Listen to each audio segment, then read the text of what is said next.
Hello बच्चों, let's hit a given question. The question says, which of the following graph represents non-uniform acceleration? So A हमें चार graph given है speed versus time के and we need to find के कौन सा graph जो है नॉन यूनिफॉर्म एक्सेलरेशन को रिप्रेजेंट कर रहा है. सो यहाँ पे जो की concept we will be using is the concept of speed time graph. So speed time graph की जब हम बात करते हैं तो this according to this we can say जो स्लोप है स्पीड टाइम ग्राफ का, स्लोप जो है रिप्रेजेंट करता है एक्सेलरेशन को, राइट. अगर स्लोप जीरो है तो acceleration will be zero, slope constant है तो acceleration will be constant, slope अगर वेरिएबल है तो acceleration will also be variable, right. So that is what the important thing we need to be clear with. अब यहाँ पे हम एक एक ऑप्शंस को अगर ध्यान से देखें तो यहाँ पे फर्स्ट ऑप्शन जो है बेसिकली, थोड़ा सा हम पहले स्लोप के बारे में बात कर लेते हैं. तो स्लोप बेसिकली क्या होता है, change along y upon change along x, that is what the slope is. And इसी चेंज को हम टेन थीटा से भी रिप्रेजेंट करते हैं. लेट्स सपोज अगर हम दो पॉइंट को कंसिडर करें इसके ऊपर, and this angle is theta, let's suppose. तो इस तरीके से मान लेते हैं इसको, एक पॉइंट यहाँ पे मान लेते हैं, एक यहाँ पे मान लेते हैं. ये एंगल थीटा है, ये हमारा चेंज अलोंग वाई, ये हमारा चेंज अलोंग एक्स. सो यहाँ पे हम टेन थीटा को क्या लिख पाएंगे, tan theta will be delta y by delta x which is nothing but the slope, right. So tan theta will also represent the slope.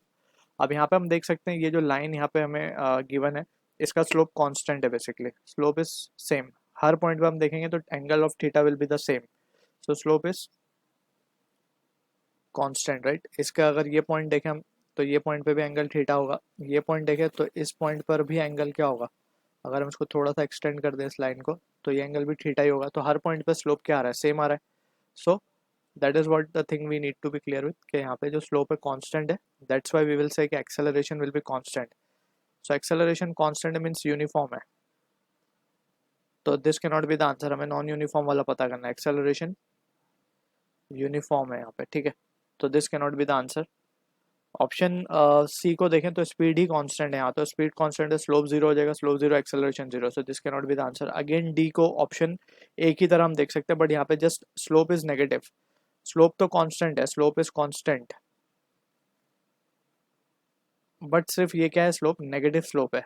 और ये जो फर्स्ट केस में था स्लोप वॉज पॉजिटिव, स्लोप जो था ये पॉजिटिव स्लोप था लेकिन था कांस्टेंट. ये नेगेटिव स्लोप है लेकिन है कांस्टेंट, इसको रिटार्डेशन बोलेंगे नेगेटिव स्लोप को, और वो पॉजिटिव स्लोप को हम एक्सेलरेशन बोलते हैं.